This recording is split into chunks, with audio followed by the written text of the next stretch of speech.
Hello प्यारे दोस्तों, स्वागत है आप सबका। आज हम शुरुआत कर रहे हैं इस वीडियो से अपना जो रीट लेवल 1 में इन्वायरमेंट वाला सेगमेंट है, लेवल 1 का इन्वायरमेंट वाला सेगमेंट है। उसमें फर्स्ट जो यूनिट है अपनी परिवार, जो कि अपना 4 जून को जो टेस्ट होने वाला है उसमें सिलेबस में भी शामिल है। और एक ही वीडियो में हम इस पूरी यूनिट को कंप्लीट करेंगे। मुझे उम्मीद है कि आप सब लोग जो समझने का प्रयास करेंगे, क्योंकि ये शुरुआत है तो थोड़ा एक इस तरह से स्क्रीन पे केवल जो लिखा हुआ है उसको देखते हुए और समझना थोड़ा प्रैक्टिस में नहीं है, तो शुरू शुरू में लग सकता है कि कम समझ में आएगा।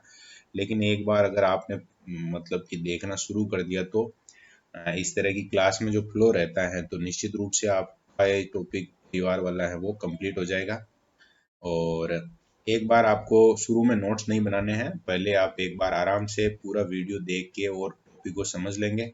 इसके बाद आपको पीडीएफ मिल जाएगी। पीडीएफ के लिए आप मेरे नंबर पे व्हाट्सअप कर सकते हैं। जो विद्यार्थी जुड़े हुए हैं अपने संस्थान से उनको तो ब्रॉडकास्ट में भेज दिया जाएगा। बाकी जो विद्यार्थी ऐसे हैं जो जिनके नंबर मेरे पास ऐड नहीं है और वे भी चाहते हैं कि उन्हें पीडीएफ मिले, तो 9828459662 ये मेरे व्हाट्सएप नंबर है। यहाँ पे आप मैसेज कर सकते हैं। पीडीएफ नोट्स वगैरह हैं जो आपको मिल जाएंगे इस नंबर से ही। और इसके अलावा एक ऑप्शन और हो सकता है, बहुत सारे विद्यार्थियों को समस्या रहती है, मोबाइल नंबर है जो वो रिवील नहीं करना चाहते हैं, तो टेलीग्राम चैनल का लिंक भी आपको इसमें मिल जाएगा अपने डिस्क्रिप्शन में इसी वीडियो के। और वहाँ पर जाकर उस चैनल पे जाके आप सर्च करेंगे तो इन्वायरमेंट यूनिट 1 नोट्स ऐसे जाके सर्च करेंगे तो वहाँ पर ये पीडीएफ आपको अवेलेबल हो जाएगी। तो ये तो बात हो गई नोट्स बनाने और वो जो शुरुआती प्रोसेस है उसकी। अब हम शुरुआत करते हैं, ये यूनिट है इसको समझने की।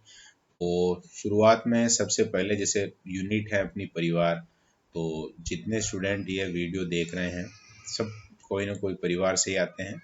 तो एक सामान्य जो स्ट्रक्चर माइंड में होता है वो सबके क्लियर कट है। अब उसको शब्दों में किस तरह से ढाला गया है, विषय के रूप में उसको किस तरह से पढ़ना रहता है, वो प्रयास समझने का हमें यहाँ करना है। मतलब समझाने का और समझने का दोनों हो गए मेरे लिए। तो परिवार शब्द की उत्पत्ति सबसे पहले, क्योंकि कोई भी जब हम पढ़ते हैं टॉपिक तो वो शब्द है उसको समझना बहुत जरूरी होता है। तो लैटिन भाषा का शब्द है फेमुलस, और फेमुलस शब्द से फैमिली शब्द बना है। और फेमुलस शब्द जो लैटिन भाषा का है उसका अर्थ होता था नौकर या समूह है, मतलब एक ग्रुप। और नौकर का नॉर्मली हम अर्थ लगाते हैं जो सेवा करता है, तो परिवार में भी ऐसी संभावना देखी जा सकती है। एक तरीके से पहले माता पिता हैं वो बच्चों की सेवा ही करते हैं, मतलब उनको पालते पोसते बड़ा करते हैं, पढ़ाते लिखाते हैं। और एक समय ऐसा भी रहता है जब बच्चे हैं जो माता पिता की सेवा करते हैं, तो वो लगभग उसके आसपास वाला शब्द ये फेमुलस है जिससे फैमिली शब्द बना है। आगे बात करते हैं। अगर इसकी परिभाषा की बात की जाए तो वह स्थान, मतलब एक कोई जगह जहाँ पर दो या दो से अधिक अलग अलग लिंगीय स्वभाव के व्यक्तियों का निवास होता है, और उससे हम परिवार कहते हैं। मतलब जैसे माता पिता हैं तो वो स्त्री और पुरुष की बात की जा रही है, भिन्न का मतलब, और उसको परिभाषा में हम जो परिवार कह देते हैं। अब कुछ विद्वानों ने भी इसके बारे में बात की है, जरूर समझना चाहिए। इससे जो माइंड में क्लियरिटी आती है कि ये मतलब जो यूनिट है इसको हम शब्दों में किस तरह से समझ सकते हैं। परिवार एक समाज की आधारभूत इकाई है, ये बात कही थी अगस्ट काम्टे ने। यानी कि जो समाज है उसकी एक आधारभूत इकाई, जैसे हम मान सकते हैं कि ये जैसे समाज है तो यहाँ पर जो अलग अलग परिवार है वो उसकी एक आधारभूत इकाई के रूप में, क्योंकि बहुत सारे परिवार मिलकर हैं वो समाज का निर्माण करते हैं। ये बात कही थी अगस्ट काम्टे ने। प्लेटो मानते हैं कि जो बालक है उसकी प्रथम पाठशाला है वो परिवार है, और इससे इम्पोर्टेंस एजुकेशन सिनेरियो के हिसाब से भी ये महत्वपूर्ण बात हो सकती है। C.H. कूले ने बात की है कि परिवार एक प्राथमिक समूह है जिसे मानव स्वभाव अथवा प्रकृति की नर्सरी अथवा पोषक गृह कहा जाता है। मतलब परिवार एक ऐसी जगह है मानव स्वभाव का जहाँ पर डेवलपमेंट होता है। तो तीनों विद्वानों को आपको याद रखना है। पाठशाला की बात प्लेटो ने की है, अगस्त काम्टे ने कहा है कि ये आधारभूत इकाई है। और आगे हम बात करते हैं परिवार की विशेषताएं। बहुत ही इंपॉर्टेंट टॉपिक है। परिवार की विशेषताएं से निश्चित रूप से कोई ना कोई प्रश्न आने की संभावना रहेगी, कि यहाँ पर प्रश्न आराम से बनाए जा अप्लाइड क्वेश्चन बनाए जाने की संभावना रहेगी। जैसे एक क्वेश्चन बन सकता है कि निम्न में से परिवार की विशेषता है, तो विशेषता है, प्रश्न भी अगर आता है तो 3 है जो विशेषता नहीं होगी और 1 विशेषता होगी। और सबसे ज्यादा जो कॉमन प्रश्न बनता है आजकल वो ये हो सकता है कि निम्न में से परिवार की विशेषता नहीं है, इस तरह का प्रश्न बनने की संभावना रहेगी।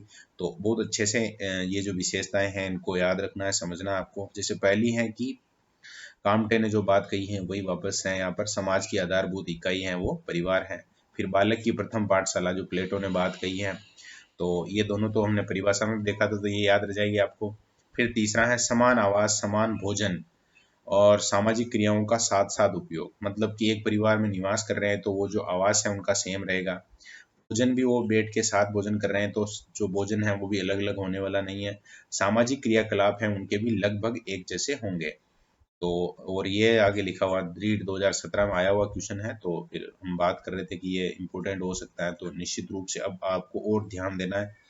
नेक्स्ट है विशेषता, सभी सदस्यों की आय एक साथ जमा होना, मतलब परिवार में जैसे 2 या ज्यादा भी सदस्य हैं, उनकी जो मतलब जो भी वो कमाते हैं वो सारा का सारा जो पैसा है वो एक साथ होगा, उससे ही उनका जो खर्च वगैरह है जो भी होना है वो होगा।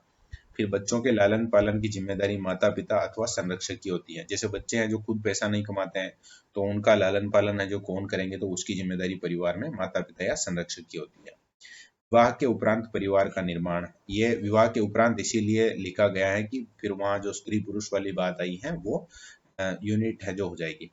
रक्त संबंधों का होना अनिवार्य नहीं है, बहुत सी बार ऐसे भी हो सकता है कि वहां पर जो रक्त संबंध है उनका होना आवश्यक नहीं होता है परिवार में, यानी कि जैसे माता पिता हैं वो संतान गोद भी ले सकते हैं, तो वहाँ रक्त संबंध नहीं है फिर भी वो परिवार का हिस्सा, जो गोद जिसको लिया गया है वो परिवार का हिस्सा हो सकता है।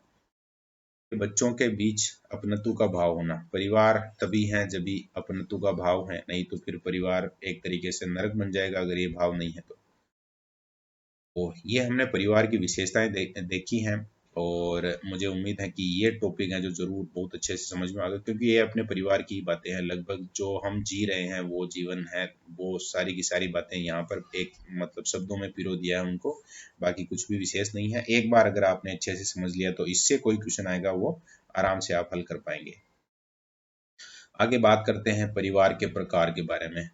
तो नॉर्मली जैसे हम सुनते आ रहे हैं एकल परिवार और संयुक्त परिवार। एकल परिवार का मतलब हो गया जहाँ माता पिता और उनके अविवाहित बच्चे हैं। ये थोड़ा ध्यान रखना, कभी कभी ये प्रकार में इस तरह का प्रश्न पूछ सकते हैं कि जैसे एकल परिवार है, निम्न में से एकल परिवार की सही परिभाषा है, और उसमें ऐसे लिख दिया कि ऐसा परिवार जिसमें माता पिता और उनके विवाहित बच्चे, वहाँ थोड़ा शब्द का आपको ध्यान रखना, अविवाहित सही होगा एकल परिवार के लिए, और वो एकल परिवार कहलाएगा। संयुक्त परिवार का मतलब हो गया जहां पर पति पत्नी उनकी विवाहित संतान है, मतलब अगर विवाहित हैं तो फिर वो परिवार है वो संयुक्त परिवार कहलाएगा, क्योंकि एक से ज्यादा जोड़े हैं जो उस परिवार में हैं, फिर वो संयुक्त परिवार कहलाएगा।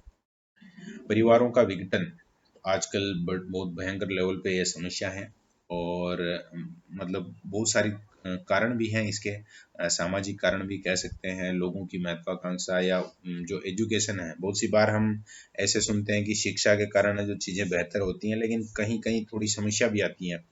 तो परिवार के विघटन के कुछ कारण यहाँ दे रखे हैं, देख लेते हैं। जैसे एक है स्वतंत्र रहने की इच्छा, इसका मतलब आपको ऐसे समझना है जैसे एक परिवार है और उसमें मैं मान लेता हूँ जैसे 10 मेंबर हैं। अब 10 मेंबर हैं तो परिवार में कोई एक जैसे युवा है, अब वो कोई भी किसी तरह की गतिविधि है, जैसे वो बाहर आ रहा है या जा रहा है दोस्तों के, तो अगर परिवार में जैसे दादा दादी हैं तो वो अगर थोड़ा सा भी उनको उसका जो व्यवहार है वो नेगेटिव लगेगा तो वो उनको टोकेंगे और थोड़ा अच्छी संगत की या ऐसी बातें कहेंगे। तो इससे क्या कि व्यक्ति हैं वो थोड़ा सा मतलब जो यूथ है, आजकल का जो यूथ है उसके थोड़ी समस्या आ सकती है, क्योंकि फिर उसके मन में ये आ सकती है कि उसे कोई रोकने टोकने वाला नहीं होना चाहिए, तो स्वतंत्र रहने की इच्छा, ये परिवारों के विघटन का बहुत बड़ा कारण आज बन रही है। फिर उच्च शिक्षा का होना, अब जैसे हायर एजुकेशन के बाद जब भी नौकरी वगैरह लगती हैं, तो अगर आपने जैसे डॉक्टरी की है, इंजीनियरिंग की है, तो आपको आपके गांव में जॉब मिलने वाली नहीं है, आपको बाहर जाना ही होता है, तो वहां पर भी जो परिवार है वो है जो अलग अलग हो जाते हैं।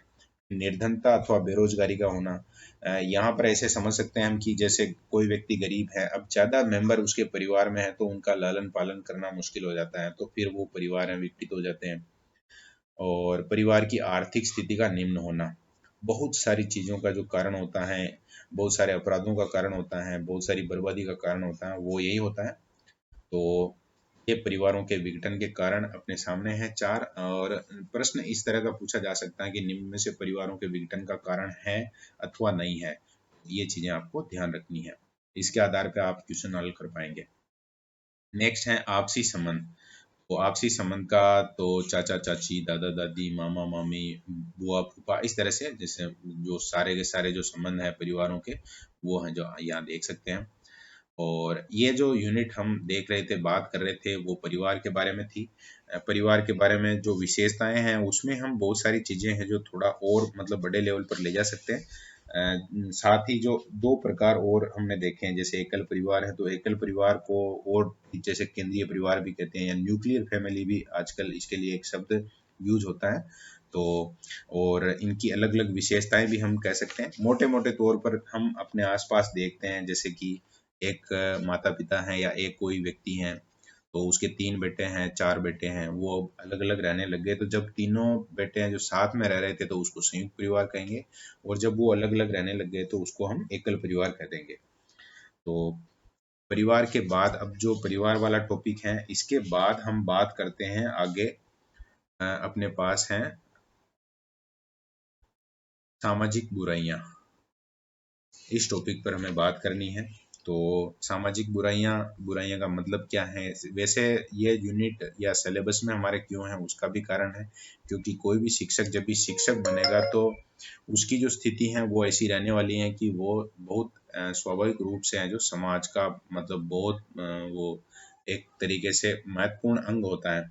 तो उसे इनके बारे में बहुत अच्छी जानकारी होनी चाहिए, शायद सिलेबस में इसीलिए इसको शामिल किया जाता है, और हमें बहुत अच्छे से पता भी होना चाहिए। शुरुआत करते हैं हम इस टॉपिक में। जैसे समाज के लोगों के द्वारा समाज के विरुद्ध समाज के विरुद्ध किया गया कार्य है वो क्या कहलाता है? सामाजिक बुराई कहलाता है। यानी कोई व्यक्ति वो काम करेगा तो उससे व्यक्ति को नुकसान ही होगा, ओवरऑल समाज को नुकसान ही होगा। व्यक्ति को भले ही उससे फायदा हो सकता है, लेकिन समाज को उससे नुकसान होगा। इसीलिए इसको समाज के विरुद्ध किए गए कार्य को हम सामाजिक बुराई के अंतर्गत शामिल करते हैं।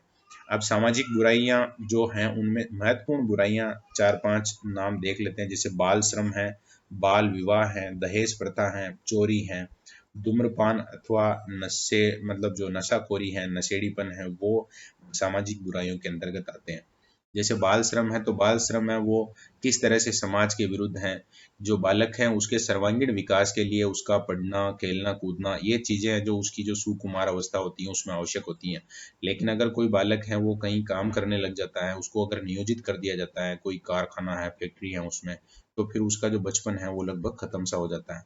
इसी कारण इसको सामाजिक, और वो एक योग्य अच्छे नागरिक में नहीं बदल पाता है। फिर बाल विवाह है, बाल विवाह से भी अनेक जो समस्याएं हैं उनका सामना करना पड़ता है। फिर इसके बाद और मतलब समस्याओं में ऐसे कह सकते हैं कि जैसे कम उम्र में विधवा हो जाना, या और भी बहुत सारे जैसे विवाह विच्छेद की ऐसी समस्याएं आती हैं, या अनमेल विवाह भी बाल विवाह के अंतर्गत हो सकते हैं। दहेज प्रथा है, हम अखबारों में पढ़ते रहते हैं बहुत सारी ऐसी जो खबरें हैं दहेज प्रथा की, तो वो निश्चित रूप से सामाजिक बुराई के अंतर्गत शामिल होगा।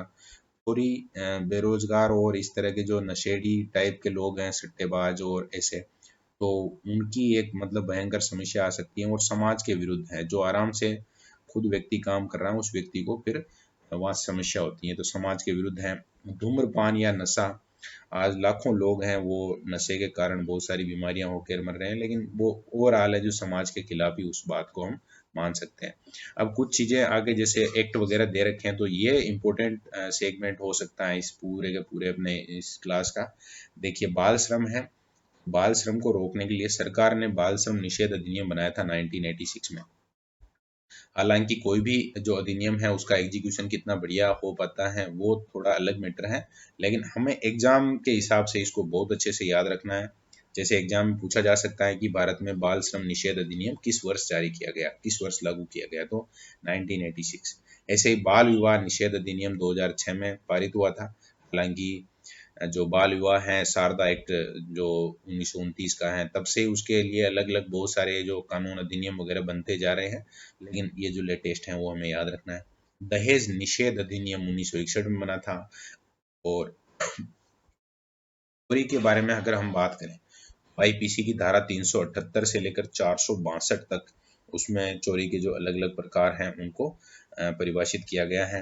धूम्रपान नशाखोरी, तो धूम्रपान निषेध अधिनियम 2008 में जारी किया गया था। आपने बहुत सारे जो सार्वजनिक कार्यालय वगैरह देखे होंगे, विद्यालय हैं या ऐसे, तो वहाँ लिखा हुआ रहता है कि धूम्रपान निषेध क्षेत्र, और नहीं तो आपको 200 रुपये का जुर्माना लगेगा, इस तरह से। तो वो अधिनियम है जो 2008 में पारित किया गया था। हालांकि सरकारें इस पर प्रभावी रोक लगाती नहीं है, बहुत सारे कारण होते हैं।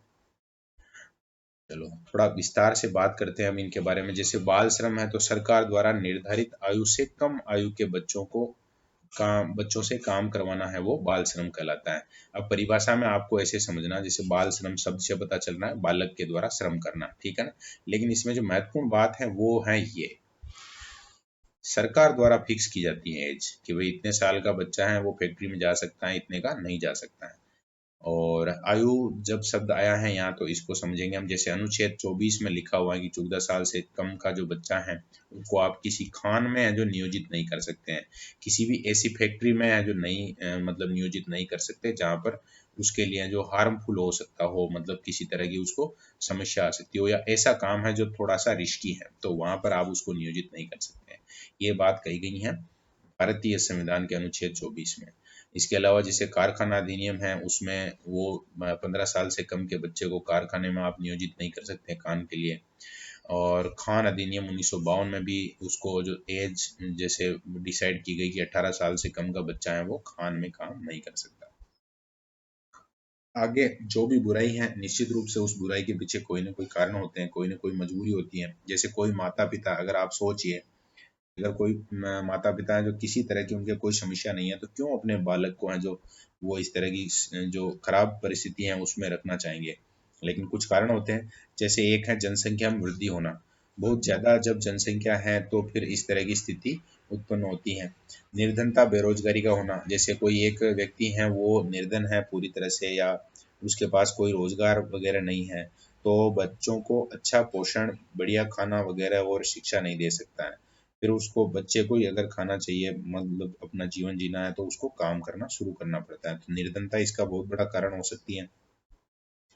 फिर माता पिता के द्वारा बच्चों को विद्यालय नहीं भेजना एक मतलब ग्रामीण क्षेत्र की बड़ी समस्या रही है। अब धीरे धीरे हालांकि इसमें सुधार हुआ है।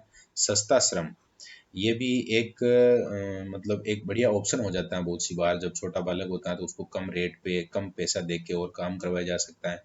बच्चों का शोषण आसानी से किया जाता है, क्योंकि वो मैच्योर नहीं होते हैं, चीज़ों को इतना अच्छे से समझते नहीं है। बहुत सारे लोग हैं जो वो ये भी संभावना बनती है कि उनसे ज़्यादा काम करवाते हैं और कम पैसा देते हैं। एजुकेटेड नहीं होना सबसे बड़ा कारण इसको माना जा सकता है। लोग समझते नहीं हैं, मतलब समझते तो हैं लेकिन साक्षर नहीं होते हैं, तो बहुत सी बार अपने अधिकारों को, या कानून वगैरह भी हैं, जैसे हम अभी यहाँ बात कर रहे थे कि अनुच्छेद 24 में ये लिखा हुआ। अब कोई पढ़ा लिखा व्यक्ति नहीं है तो उसको तो ये चीज़ें पता ही नहीं है, फिर वहाँ पर बाल श्रम का कारण बन जाता है ये। और परीक्षा में यहाँ से प्रश्न बन सकता है कि निम्न में से कौन सा बाल श्रम का कारण है अथवा नहीं है, ऐसा। तो आपको सब चीज़ें आपको याद रखनी चाहिए। वैसे अप्लाइड क्वेश्चन होते हैं, आराम से हल कर सकते हैं इनको हम। नेक्स्ट क्वेश्चन है बाल श्रम के दुष्परिणाम। बच्चों का शारीरिक मानसिक विकास अवरुद्ध होना, सबसे बड़ी जो समस्या आती है वो है उनके विकास का अवरुद्ध होना। और क्योंकि जो नेचुरल डेवलपमेंट होना चाहिए किसी भी बालक का, वो फिर अवरुद्ध हो जाता है। शिक्षा का स्तर निम्न होना, ये दुष्परिणाम होगा ही होगा। जैसे बालक अगर फैक्ट्री में काम करने लग गया तो वो पढ़ने नहीं जा पाएगा, तो शिक्षा का स्तर उसका निम्न रहेगा। वयस्कों हेतु रोजगार के अवसरों में कमी हो, ये बहुत अलग लेवल का एक दुष्परिणाम बताया है। जैसे एक 12-13 साल का बालक अगर कोई ऐसा काम कर रहा है जो 25 साल का युवक कर सकता है, तब 25 साल का युवक थोड़े ज़्यादा पैसे चाहेगा। तो 12-13 साल का बच्चा है वो कम पैसों में काम कर रहा है, तो वहाँ पर जो 25 साल वाला जो वयस्क है उसके लिए रोजगार का अवसर है जो वो खत्म कर देगा। तो ये भी जबरदस्त दुष्परिणाम है, तीनों आपको याद रखने हैं। प्रश्न पूछा जा सकता है कि निम्न में से बाल श्रम का दुष्परिणाम है अथवा नहीं है। बाल श्रम उन्मूलन यानी कि बाल श्रम को कम करने हेतु क्या उपाय हो सकते हैं। निश्चित रूप से ये एक महत्वपूर्ण है। जहाँ भी उपाय वाले जो टॉपिक हैं उनको आप अच्छे से देखेंगे, क्योंकि एग्जामिनर जो है उसका माइंडसेट इस तरह का रहता है कि वो उपाय से ज्यादा प्रश्न पूछते हैं। उपाय में क्या क्या है, जैसे एक अनुच्छेद 24 अभी हम बात करके आए हैं कि 14 साल से जो कम आयु के बच्चे हैं उनसे काम करवाना है वो निषिद्ध है कानून में। अनुच्छेद 21 ए में 6 से 14 साल तक के जो बच्चे हैं उनको पढ़ने ही भेजना है आपको, जिसको हम RT 2009 कहते हैं।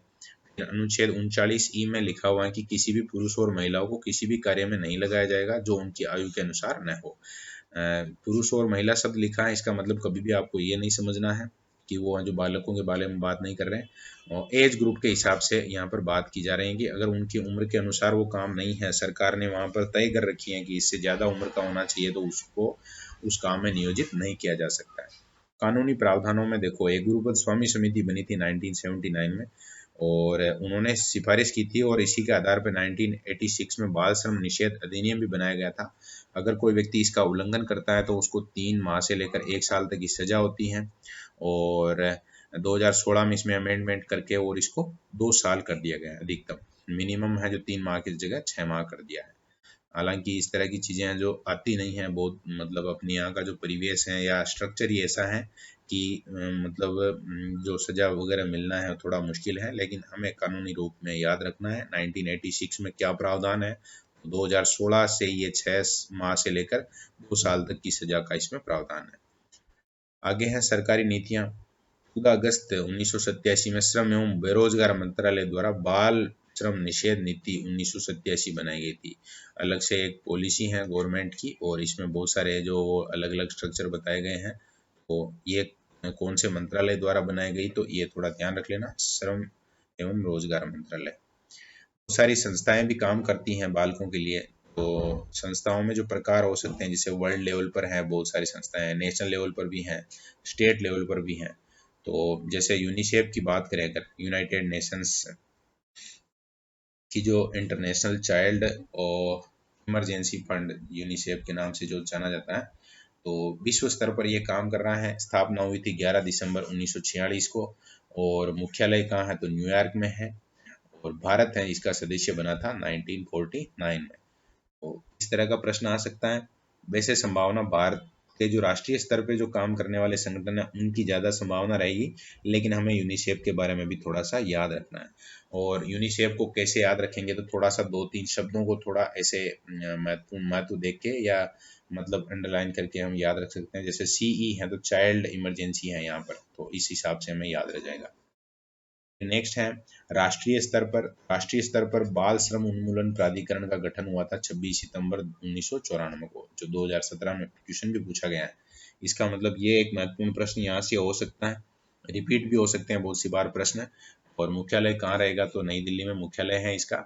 और प्राधिकरण का नाम क्या है, तो राष्ट्रीय बाल श्रम उन्मूलन प्राधिकरण। प्रश्न आ सकता है एक तो कि गठन कब हुआ था या फिर मुख्यालय कहाँ है, दोनों याद रखने हैं। गठन पूछ ले तो 26 सितंबर 1994, और मुख्यालय पूछ ले तो नई दिल्ली।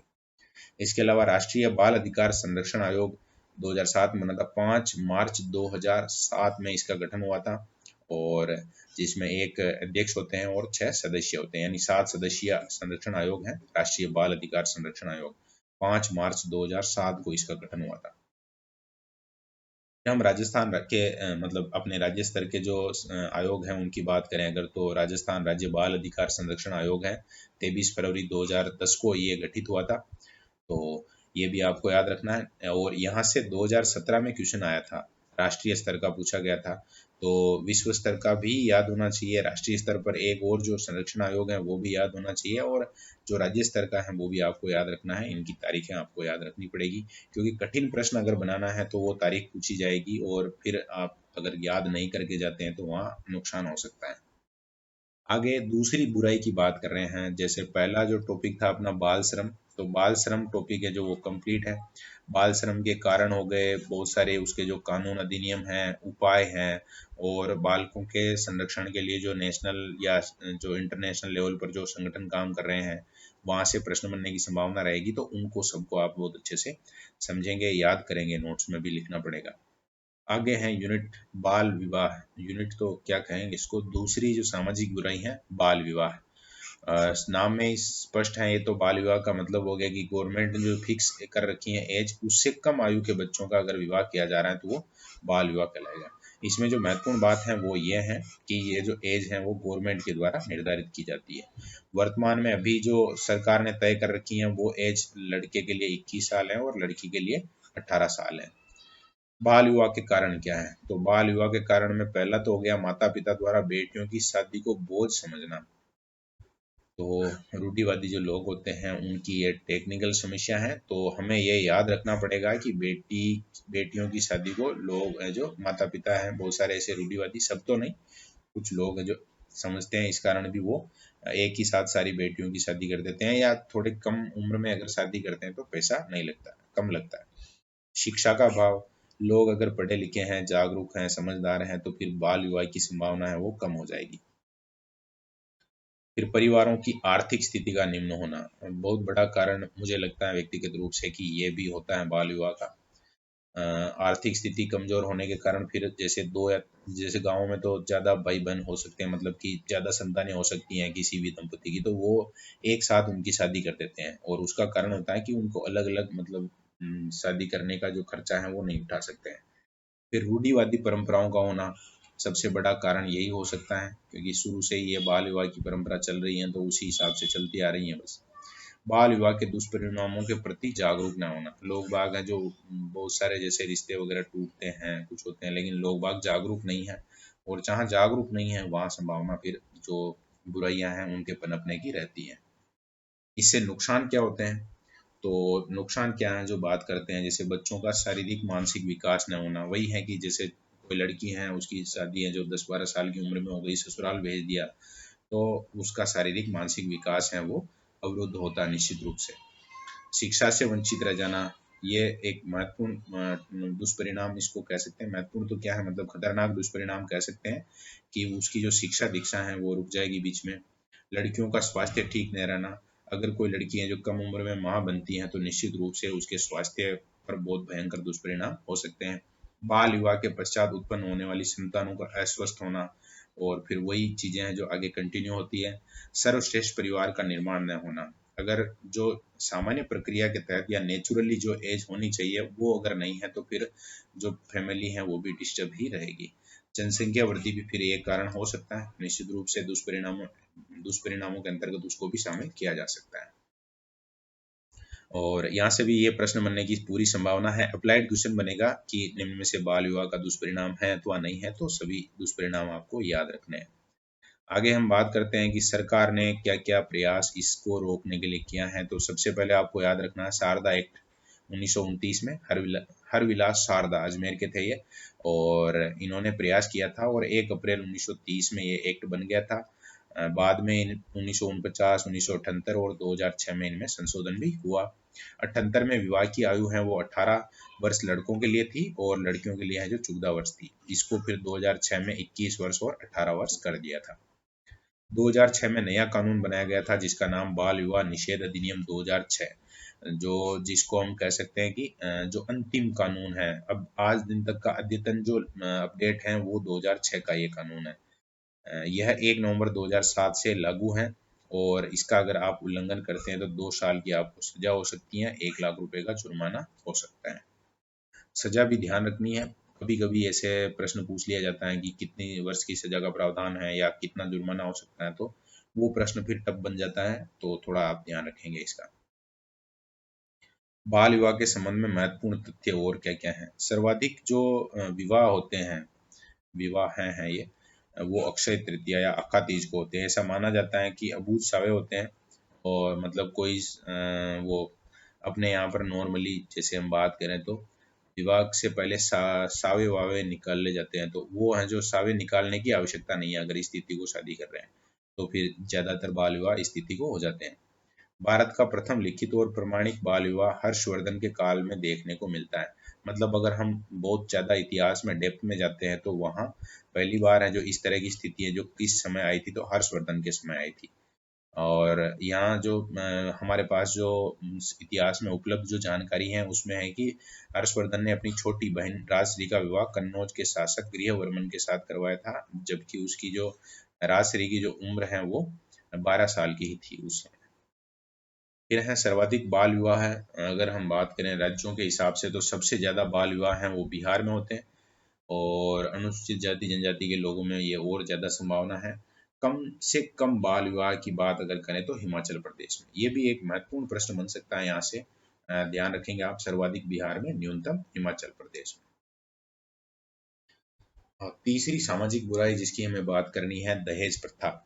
तो दहेज की परिभाषा की अगर बात करें तो वर पक्ष के द्वारा वधु पक्ष से विवाह के अवसर पर आवश्यक शर्तों को पूरा करने के लिए जो चल अथवा अचल संपत्ति ली जाती है उसे दहेज कहा जाता है। और शर्तें बहुत सारी रखते हैं, विवाह से पहले, विवाह के दौरान और विवाह के पश्चात। वैसे जानते हैं सब लोग, कोई ऐसी सामाजिक बुराई नहीं है जिसके बारे में पहले नहीं सुना हो। शब्दों में इसको अगर हम मतलब व्यक्त करना चाहें परिभाषा के रूप में, तो वर पक्ष के द्वारा वधु पक्ष से विवाह के अवसर पर आवश्यक शर्तों को पूरा करने के लिए जो चल अचल संपत्ति ली जाती है उसे दहेज कहते हैं। ये आपको याद रखना है। एक तरीके से ये हो गया कि जो वर पक्ष वाले लोग हैं वो वधु पक्ष से पैसे लेते हैं या कुछ गाड़ियां वगैरह या जो भी जमीन प्लॉट वगैरह, वो दहेज कहलाता है, सरल भाषा में समझने के लिए। दहेज निवारण हेतु कानूनी प्रावधान क्या है, इम्पोर्टेंट हो सकता है यहाँ से। जैसे दहेज निषेध अधिनियम है वो 1961, और ये 20 मई 1961 को इसको मंजूरी मिल गई थी। 1 जुलाई 1961 को लागू किया गया था। कुछ विद्यार्थियों को ऐसे लग सकता है कि अब यहाँ भी तारीख है, यहाँ भी तारीख है, यहाँ भी तारीख है, तो कौन सा याद रखना है। तो बहुत सी बार हमें क्या क्या, जब भी एग्जाम में इस तरह का प्रश्न पूछा जाता है तो नॉर्मली ये अगर ध्यान में है तो प्रश्न सही हो जाता है। तो कम से कम आपको 1961 याद होना चाहिए, बाद में फिर आप जो चाहें और याद कर सकते हैं। अगर कोई व्यक्ति है जो इस एक्ट का उल्लंघन करता है तो फिर उसको सजा मिलती है 5 साल की अथवा 15,000 रुपए का उसको जुर्माना हो सकता है। दहेज के लिए आईपीसी 1860 में इंडियन पेनल कोड की जो प्रावधान है उसमें है, देखिए आईपीसी की धारा 498 ए में है, अगर आप उत्पीड़न कर रहे हैं तो 3 साल की सजा का प्रावधान है। 304 बी में है, 1 वर्षों के अंतर्गत मृत्यु पर 7 वर्ष की सजा। मतलब बहुत सी बार ऐसा होता है, मैं थोड़ा सा इसको सही करके देखता हूँ। ये थोड़ा सा लग रहा है ऐसे कि जैसे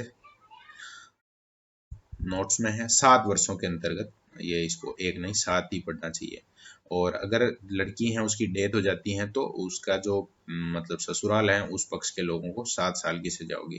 धारा 406 में तलाक होने पर संपत्ति को लौटाया जाएगा, उल्लंघन करने पर उसको 3 वर्ष की सजा होगी। जैसे अगर दहेज में किसी प्रकार की कोई संपत्ति ली है, उसके बाद तलाक हो गया है, तो जो संपत्ति वधु पक्ष के लोगों से ली गई है वर पक्ष वालों को लौटानी पड़ेगी। और आगे हम बात करते हैं चौथी जो सामाजिक बुराई है, चोरी। तो क्राइम अगेंस्ट प्रॉपर्टी, चोरी का मतलब ऐसे कह सकते हैं हम कि उसको जो कानूनी भाषा है उसमें कैसे डिफाइन करेंगे, तो चोरी का अर्थ किसी व्यक्ति के द्वारा किसी व्यक्ति की संपत्ति को बिना सहमति या स्वतंत्रता द्वारा अपने पास रख लिया जाता है, उसे चोरी कहते हैं। वैसे चोरी का मतलब सब जानते हैं, लेकिन जब अब हम थोड़ा उसको परिभाषा में पढ़ रहे हैं तो उस हिसाब से इसको समझना पड़ेगा। किसी व्यक्ति के द्वारा किसी अन्य व्यक्ति की संपत्ति को उसकी बिना सहमति के या स्वतंत्रता द्वारा अपने पास रख लिया जाता है, उसको चोरी कहते हैं। चोरी के लिए भी बहुत सारे आईपीसी की धारा 378 से 462 तक प्रावधान है। और क्या क्या है, जैसे 378 में चोरी की परिभाषा है, 390 में डकैती की परिभाषा है, और ये आपको ध्यान रखना है। वैसे नॉर्मली अगर प्रश्न पूछा जाएगा तो परिभाषा संबंधित आएगा या फिर आईपीसी की कौन सी धाराओं में इसका वर्णन है, 378 और 390 दोनों आपको ध्यान रखनी है। धूम्रपान एवं नशाखोरी, ये भी भयंकर सामाजिक बुराई है। धूम्रपान और नशाखोरी आजकल तो जो यूथ है बहुत भयंकर समस्या है इसकी, तो बात करते हैं इसके बारे में भी क्या है।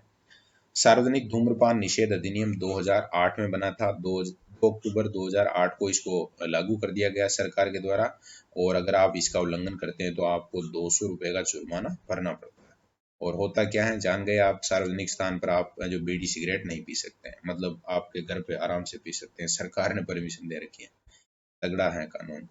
सिनेमेटोग्राफ अधिनियम 1952 के अनुसार प्रत्येक धूम्रपान कंपनी को 85% पैकेट पर एक विचित्र प्रकार के चित्र का प्रयोग करना होगा कि धूम्रपान स्वास्थ्य के लिए हानिकारक है।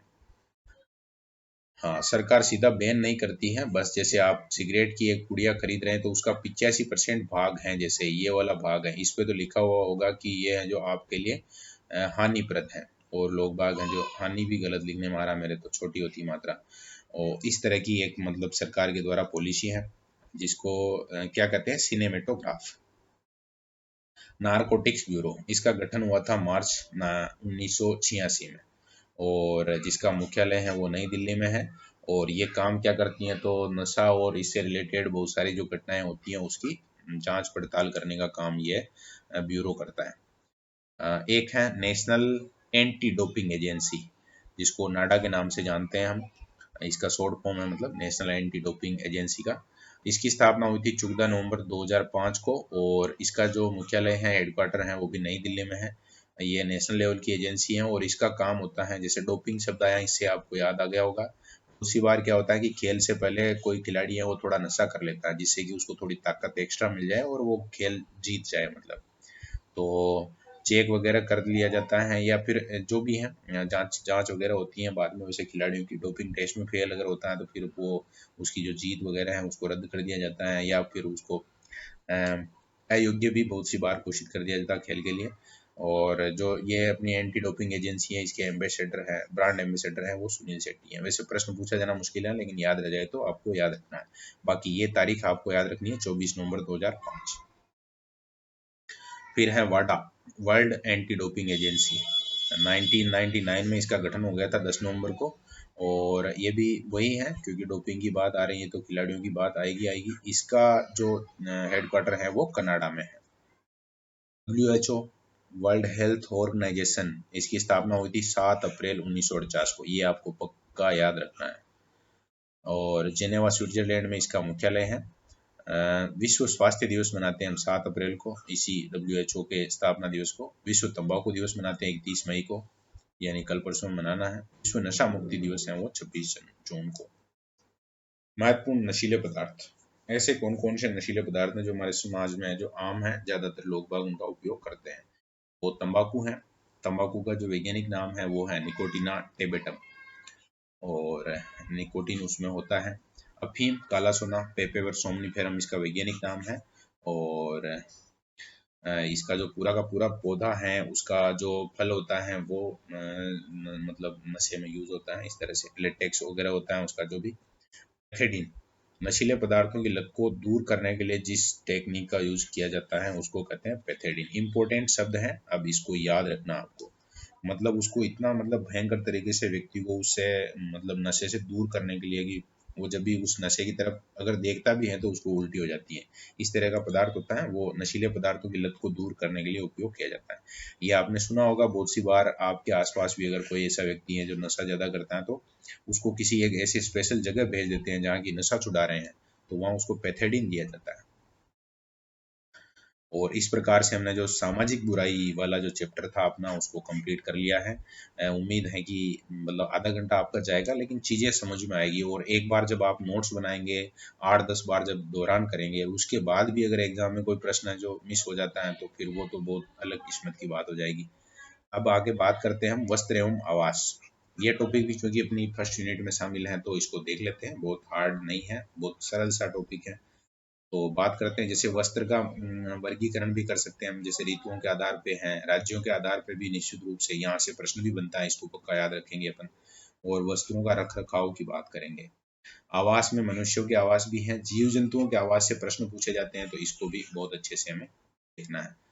और मनुष्यों के आवास पे जातियों के आधार पे भी होता है, और जातियों के आधार पर इसके अलावा आवासों की स्वच्छता की बात करनी है। आवास निर्माण सामग्री कौन कौन सी यूज होती है उसके बारे में भी हम बात करेंगे।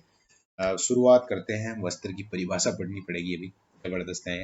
ऋतुओं के आधार पर वस्त्र हैं वो गर्मी के वस्त्र जैसे हल्के रंग के या सूती वस्त्र पहनते हैं लोग बाग। सर्दियों में गहरे रंग के वस्त्र पहनते हैं ताकि जो रिफ्लेक्शन है लाइट का, सनलाइट का, वो जो कम हो और ज़्यादा गर्मी मिले, मतलब ऊनी और रेशमी वस्त्र पहनते हैं सर्दी में। वर्षा के समय हम रेशम, नायलॉन वैसे नहीं पहनते होंगे लोग, लेकिन ठीक है, याद रखना आपको कि वर्षा के समय है जो रेशम और नायलॉन के वस्त्र पहने जाते हैं। नायलॉन के वस्त्र इसलिए ताकि क्योंकि उसमें नमी है जो कम रुकती है। राज्यों के आधार पर ये सबसे महत्वपूर्ण सेगमेंट है, यहाँ से अब चीज़ें आपको याद रखनी है, थोड़ा मज़ा भी आएगा, अच्छा भी लगेगा मतलब, क्योंकि ये चीज़ें जो एकदम से आपके लिए नहीं रहेगी, क्योंकि दूसरे जो राज्य हैं उनके बारे में हम बहुत ज़्यादा नहीं जानते हैं वेशभूषा के बारे में, तो यहाँ थोड़ा आपके लिए इंटरेस्टिंग होने वाला है। जैसे जम्मू कश्मीर के जो लोग हैं वो फिरन पहनते हैं। अब फिरन पुरुष भी पहनते हैं और महिला भी पहनती हैं, और फिरन का मतलब क्या है अब ये समस्या हो गई। तो फिरन जम्मू कश्मीर के लोगों के द्वारा जो एक लंबा सा लबादा टाइप का एक कोट होता है उसको कहते हैं। तरंगा, एक ध्यान रखना है, तिरंगा नहीं है, तरंगा है। महिला सिर का वस्त्र एकदम से ऐसे टाइट बांध लेती है सिर के ऊपर। कभी मूवी वगैरह में आपने कश्मीरी महिलाओं को देखा हो तो जो ललाट है उसको भी कवर करते हुए बांधती हैं, तो उसको तरंगा बोलते हैं। बुर्का महिलाएं पहनती हैं। बुर्का अलग होता है, ये मतलब उससे थोड़ा मिलता जुलता शब्द है, तो उसी के जैसा है लगभग। और पठानी सूट तो आप समझ ही रहे हैं, पुरुष पहनते हैं। कसावा जो टोपी होती है, पुरुष भी पहनते हैं, महिलाएं भी पहनती हैं। ये सब है जो जम्मू कश्मीर के वस्त्र हमने बात की थी, और ये सब याद रखने पड़ेंगे भाई साहब। आगे हैं लद्दाख के वस्त्र, कुंटोप और गोचा। महिलाएं जो वस्त्र पहनती है कुंटोप कहलाता है, और पुरुष जो गले में पहनते हैं गोचा उनको कहते हैं। हिमाचल प्रदेश के वस्त्र, लोनचारी महिलाएं जो ड्रेस पहनती हैं। राहिंदे महिला जो सिर पर मतलब पगड़ी के जैसे भी नहीं कह सकते, मतलब एक दो लेयर में बांधती है, उसको राहिंदे कहते हैं। पुरुषों की जो टोपी है उसको तेपांग कहते हैं, और पुरुष जो कमर पर पट्टा टाइप बांधते हैं उसको गद्दांग कहते हैं, जैसे बेल्ट मान लो। और पुरुष जो पजामा पहनते हैं उसको सुथान बोलते हैं। महिला जो कमर पर बेल्ट बांधती है उसको कीरा बोलते हैं। रिगोया का मतलब जो पुरुष ऊनी कोट पहनते हैं उसको रिगोया कहते हैं। होजुक यानी जो महिला जो ड्रेस पहनती है या कोट पहनती है उसको होजुक कहते हैं। अब ऐसे लग रहा होगा कि इनको याद कैसे रखें, तो 2 4 5 बार जब पढ़ेंगे तो धीरे धीरे हम इन पे अंतर करना जो सीख जाएंगे और याद भी हो जाएंगे। केरल राज्य के वस्त्रों की अगर बात करें तो मुंडू या नेरी पाथु पुरुष पहनते हैं, उस ड्रेस को कहते हैं मुंडुम या नेरी पाथुम। थोड़ा सा अंतर है दोनों में। महिला जो पहनती है उसको मैं और ऐड हो गया, महिला मतलब मुंडू मैं महिला आ गया यहाँ, और यहाँ पर भी मैं यानी महिला ऐड हो गया, बाकी शब्द सेम ही है। मिजोरम राज्य में पुआन पुरुष पहनते हैं वो ड्रेस, पुआन चई महिला पहनती है, और जावी या लुकुम है वो ये लोग जो टोपी पहनते हैं उसको कहते हैं। नागालैंड राज्य के लोग हैं वो किल्ट एक काले रंग का वस्त्र होता है, आपने देखा भी होगा जो नागालैंड के जो आदिवासी लोगों का डांस वगैरह या कुछ आपने फोटो वगैरह देखे हैं तो उसमें। और लुंग पेंसु गहरे नीले रंग का जो वस्त्र होता है, महिलाएं पुरुष दोनों ही पहनते हैं, उसको लुंग पेंसु कहते हैं। आगे असम राज्य के वस्त्रों की बात करें तो मितु पुरुष पहनते हैं, मुगा महिलाएं जो वस्त्र पहनती हैं वो, और रिन सासो है पुरुष गले में जो स्कार्फ जैसा एक गमछा टाइप डालते हैं उसको रिन सासो कहते हैं। और यहाँ जो प्रश्न है उसकी संभावना ज्यादातर मुझे लगता है कि ऐसी रहेगी कि वहां पर पूछा जाएगा कि किस राज्य से संबंधित है, तो इस तरह से आपको थोड़ा दिमाग लगा कर इनको याद करना है। झारखंड में पुरुष जो ड्रेस पहनते हैं उसको बागवान कहते हैं, और महिलाएं जो पहनती हैं उसको पांची अथवा परहान कहते हैं। अरुणाचल प्रदेश राज्य के वस्त्रों की बात करें अगर, तो पुरुष जो पहनते हैं मुकाक और मुकाइक्स, महिलाएं जो ड्रेस पहनती हैं वो। त्रिपुरा राज्य के वस्त्रों की अगर बात करें तो रिकुटू गमछा पुरुष पहनते हैं, और रिंगाई है वो रिगनाई है वो महिला पहनती है। पंजाब में फुलकारी एक शॉल टाइप का होता है, और शरारा अथवा लोचा जो महिलाओं की ड्रेस होती है उसको, ऐसे गाना भी सुना होगा आपने लाल शरारा, वो शरारा महिलाओं की ड्रेस है। और टांबा अथवा तहमत है वो पुरुष जो धोती पहनते हैं एकदम अलग, मतलब वो थोड़ी क्या कहते हैं उसको, फुली फुली सी वो धोती है जो टांबा अथवा तहमत कहलाती है। लक्षद्वीप राज्य के वस्त्र, काची महिलाएं पहनती हैं, थाटम महिलाएं जो सिर के ऊपर जो बांधती हैं वस्त्र उसको थाटम कहते हैं। मणिपुर राज्य के वस्त्र, खामेन चापटा पुरुष की जो धोती होती है उसको कहते हैं खामेन चापटा, और महिला जो ड्रेस पहनती है उसको फेनेक कहते हैं। सिक्किम राज्य के वस्त्र, थोक्रोडुम पुरुष जो ड्रेस पहनते हैं उसको थोक्रोडुम कहते हैं। डुमडुम महिला जो ड्रेस पहनती है उसको कहते हैं डुमडुम। ये वहाँ की जो लोकल लैंग्वेज है उसमें। गुजरात राज्य के वस्त्र, कफानी अथवा फरहान जो पुरुष ड्रेस पहनते हैं। अबाया कांजरी है वो एकदम खतरनाक लेवल का शब्द है, महिलाएं पहनती है। मेघालय राज्य के वस्त्र, डकमांडा जो महिला ड्रेस पहनती है उसको कहते हैं डकमांडा, और मतलब कमर पर जो पहनती है। और चेन सेम भी महिलाओं के वस्त्र हैं। भारत में पहने जाने वाले अन्य वस्त्र कुछ ऐसे जो बहुत फेमस हैं तो उनकी बात करनी चाहिए हमें। नवावारी 9 गज की साड़ी, वैसे इसमें नौ से पता चल रहा है कि 9, महाराष्ट्र और गोवा में पहनी जाती है नवावारी। धोतरा पुरुष कर्नाटक में जो धोती पहनते हैं उसको धोतरा बोलते हैं। और पानो भाजू महिला जो गोवा में ड्रेस पहनती है उसको पानो भाजू कहते हैं। लंगावोनी दक्षिणी भारत की जो नव युवतियां पहनती हैं उसको लंगावोनी ड्रेस कहते हैं। तिमियाक टुंड्रा प्रदेशों में जो ड्रेस पहनी जाती है पुरुषों के द्वारा, वैसे भारत में टुंड्रा प्रदेश है नहीं, लेकिन ऐसे जो मतलब जहाँ पर ठंड ज्यादा पड़ती है उन प्रदेशों में जो लोग रहते हैं उनको उनकी ड्रेस को तिमियाक कहा जाता है। अब बात करते हैं वैसे ये थोड़ा कठिन पढ़ने वाला है, बार बार पढ़ना पड़ेगा, तब जाके एक बार आप जब नोट्स बनाएंगे, लिखेंगे, इनको 2 4 5 बार देखेंगे, तब जाके थोड़ा माइंड में फेमिलियर टाइप होंगे ये सब, क्योंकि बहुत सारे शब्द ऐसे हैं जो निश्चित रूप से आपने पहली बार सुने होंगे। तो वही है, धीरे धीरे जब हम बार बार पढ़ते हैं तो फिर नॉर्मली याद होना शुरू होता है। एकदम से घबराए नहीं कि ये अब कैसे याद होंगे। तो 4 5 बार जब पढ़ेंगे तो जब प्रश्न अपने सामने आएगा तो उस समय हम अंतर कर पाएंगे, सही उत्तर दे पाएंगे। आगे हैं वस्त्रों का रख रखाव। अब रख रखाव अगर सही होगा तो वो लंबे समय तक काम करेंगे, इसीलिए ये भी जानकारी होनी चाहिए। वस्त्रों की धुलाई, प्रेस करना और भी जो सुरक्षा है, तो रख रखाव में तो यही चीजें हैं। ज्यादा मतलब धुलाई कैसे क्या है वो सब जानते हैं, प्रेस जानते हैं आप, सुरक्षा का मतलब उनको एकदम कंप्लीट समेट के सही जगह रखना, इतनी बात है ये। और एक बहुत अहम टॉपिक और कह सकते हैं हम, आवास। और आवास में भी ये जो सेगमेंट है, यहाँ से एक प्रश्न है जो निश्चित रूप से बनने की पूरी संभावना रहेगी, क्योंकि बहुत सी बार जो मिलान वाले प्रश्न होते हैं उनमें इस तरह के टॉपिक से वो प्रश्न बढ़िया बन जाता है। क्योंकि जैसे कि एक प्रश्न हो गया जैसे कि निम्न में से असंगत है, तो अब जैसे बिल लिख दिया, सामने इनमें से किसी एक जीव का नाम लिख दिया, फिर घोंसला लिख दिया, एक जीव का नाम लिख दिया, फिर गुफा लिखा और इन तीन के अलावा किसी और का नाम लिख दिया जैसे, और जैसे छत्ता लिखा उसमें कोई अलग नाम लिख दिया। तो वहां पर बहुत महत्वपूर्ण बात रहेगी कि इन सब का हमें याद रखना है, नाम बहुत अच्छे से हमें पता होना चाहिए।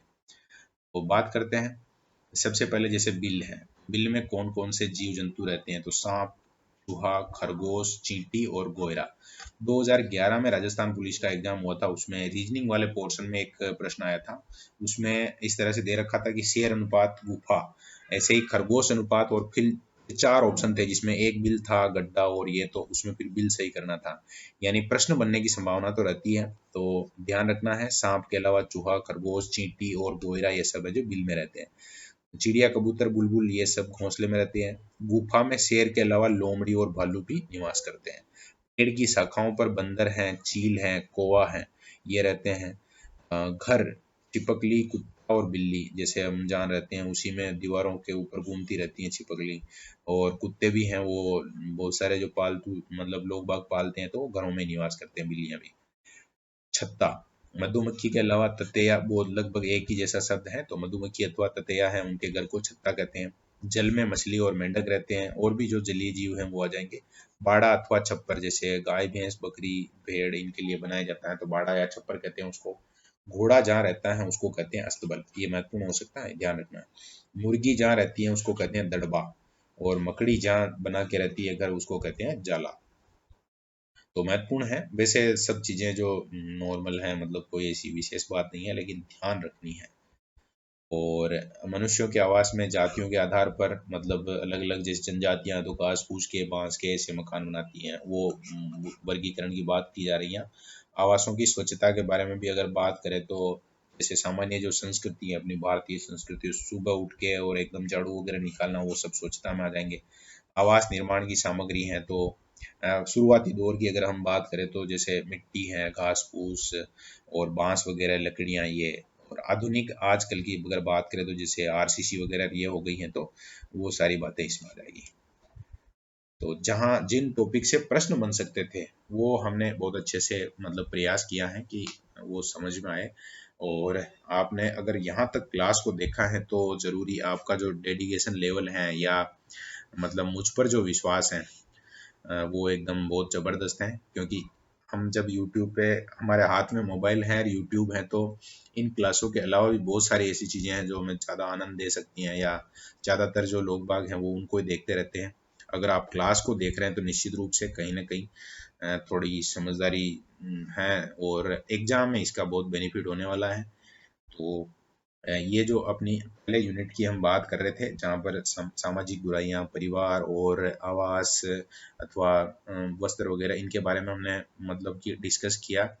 और मैं ये मानता हूँ कि कोई भी स्टूडेंट जैसे सीधे नोट्स पढ़ता है, उसके बजाय अगर उसने 1 घंटा अपना जो खर्च किया और 10 15 पेज हैं जो एक डिस्कस फॉर्म में ही किसी से सुने हैं, तो थोड़ा बहुत उसको समझ में जरूर आता है। अगर आपको समझ में नहीं आता है तो थोड़ी स्पीड बढ़ा कर एक बार बाद में जब आप नोट्स बना लें तो उसके बाद इसको वापस से देख सकते हैं। बाकी इसकी पीडीएफ आपको मिल जाएगी, मैंने शुरू में ही आपको मोबाइल नंबर बता दिया है, अथवा टेलीग्राम चैनल पे जाके भी आप इसको डाउनलोड कर सकते हैं। और और भी आपके साथ जो भी लोग बाग जो रीट लेवल 1 के लिए तैयारी कर रहे हैं, बहुत सारे स्टूडेंट क्या एसटीसी होने के बाद तैयारी शुरू करते हैं, तो मैं मानता हूँ कि अगर आप फर्स्ट ईयर में भी हैं चाहे सेकेंड ईयर में हैं, क्योंकि एग्जाम होना ही होना है कभी न कभी, 2 साल जैसे डिग्री भी हो ही जाएगी, तो तैयारी अगर आपके पास समय है तो आप शुरू कर सकते हैं और फायदे में भी रहेंगे। तो जब रिजल्ट आएगा तब आपको पता चल ही जाएगा। तो यहाँ तक आपने देखा है तो आपका बहुत बहुत धन्यवाद, और अपने साथियों तक इसको जरूर पहुँचाएं, ताकि एक तो थोड़ा अपने इधर भी जो स्टूडेंट का बेस है वो बढ़ेगा, साथ ही साथ आपका भी मतलब कोई दोस्त है अगर तो उसको भी फायदा होगा, सहेली है तो उसको भी फायदा होगा। तो ओके, धन्यवाद।